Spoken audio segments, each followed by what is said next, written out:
what are the most important strategies you've implemented to scale your business, or how do you keep things innovative? And you kind of talked on it, but if you can just briefly talk about to stay current. Yeah, one of the things is stay watching the news, stay in the news. Hmm.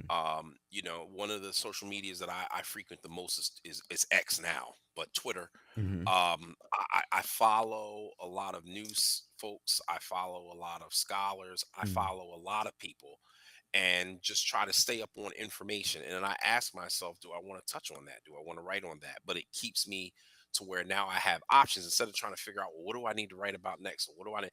If I'm constantly in the, In the know. the information cycle, I have things that can trigger some ideas, and I'll Yeah. think about it through the day.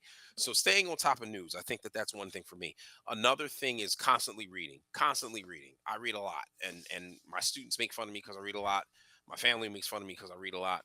I read a lot, and I do that for numerous reasons. But the two main reasons are one, um, when you learn more information, it Hmm. changes your writing because you Mm. learn more and now you have more to offer and you have different perspectives that you can give. So, reading is so important for that standpoint, but also reading makes you a better writer because Yeah. Right. now you're seeing how other people are writing and you Hmm. see what they're doing as they're writing and you're just like, oh, okay, so they did this, they did that, all right, cool.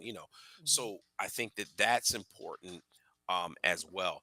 Third, it's also, you know you talked about networking earlier, making new opportunities online, connecting with people. I don't have the time to go a bunch of places and do a lot of things, but at least if I can go online and I can connect with different people and share myself and my information in articles and things, they Hmm. ask them questions, things like that, just building new networks.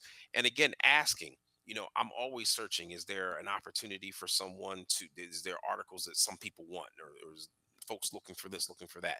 So it's doing that as well when writing a piece. Just to your point, knowing the audience. If I'm writing for a newspaper, I know my audience is greater than my core, so I might want to incorporate some things that they can relate to connect to what I'm trying to tell them. Right. There's always that as well. And I think lastly for me, and this is probably a greater point, humility. You have to be humble in everything that you do. You're never as big as you think. Mm. You're never as smart as you think you are. There's always someone smarter. There's always someone who's doing something bigger. And so you approach every opportunity with humility, with grace, with thanksgiving. So it's Right. all of those things trying to build and sort of that allow that all to do what it does organically, and you'll be surprised.